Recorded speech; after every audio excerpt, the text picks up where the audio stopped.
Hey guys, good morning. It's Julia here with The Tended Life, and today we're going to show you how we're making our DIY cattle panel trellises for tomatoes in the garden. So Kyle will go into all the materials and we'll show some footage of him actually doing it. But I'll take you to the garden and show you what I'm talking about. So it's actually already mid-May here, and our tomatoes and tenders like peppers, eggplant, cucumbers, those kinds of things are not in yet.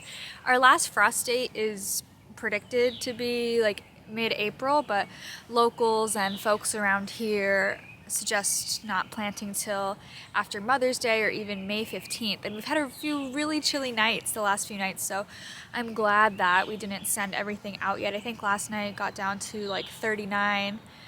We have a couple low 40s nights coming up. I was hoping to get everything in tomorrow or the next day, but we'll see. So you can see over here where we have our peas. We just have these like cheap Lowe's trellises, and they have been such a headache. They blew down all winter and squished all the peas, and Kyle had to fasten them and secure them with some bamboo and like staple guns and just all the things. So we're hoping these cattle panel trellises will be more sturdy, especially because the big tomatoes will need all that extra support.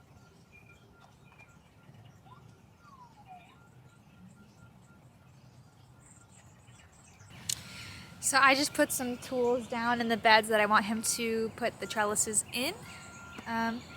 So yeah, now Kyle will come in and show you how that's done, and then we'll check back in. Now that Julia has the beds marked that she wants the tomato cages to go in, I'm gonna go pull the cattle panel from the bed and get everything set up.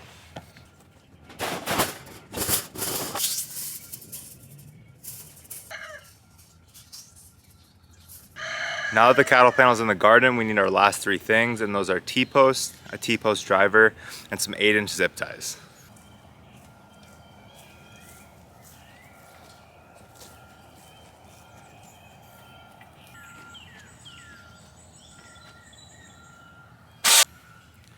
So I've never actually put in cattle panel or T-post for that matter, but I'm assuming you just slam them into the ground, and I'm hoping it's that simple. What I'm gonna do is measure the width of my beds, set up a T-post at the end of each bed in the middle of the board there, and then get the cattle panel attached.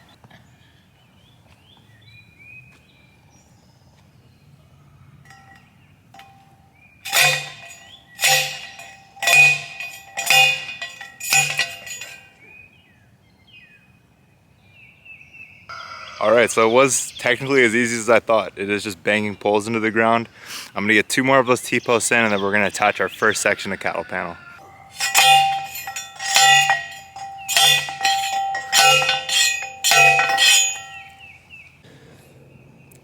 T-posts are in the ground. They feel nice and sturdy. They're relatively straight up and down.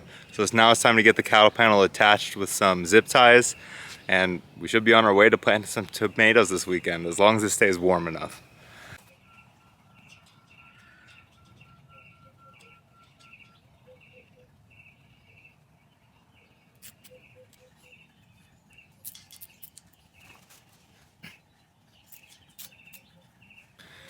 If you can't stand the look of zip ties in your garden, don't worry, I totally get it. Zip ties happen to be one of my favorite and most versatile tools that we have here. They're holding together a bunch of stuff that they probably shouldn't be around here, but you can definitely use twine or any rope, anything that can secure it will be totally fine. Zip ties are nice because they're easy to replace and repair. You can kind of see once they get sun aging, the buckles will start to lose some tension, but yeah, I think they're great, they're sturdy, and I haven't had one fail on me yet that I haven't been able to get to and replace first. So yeah, use zip ties, they're cheap and easy. Now that tomato cages are up, time to plant some tomatoes. What we're gonna do is space them about 18 to 24 inches apart. We're gonna hold off till this weekend to plant because we do have some more cold weather in the forecast coming our way. But we are planning to stagger plant them. We're gonna have 2 rows of tomato plants on 1 string of cattle panel, and we have some like garden ties that we're gonna use to help support them as they climb up.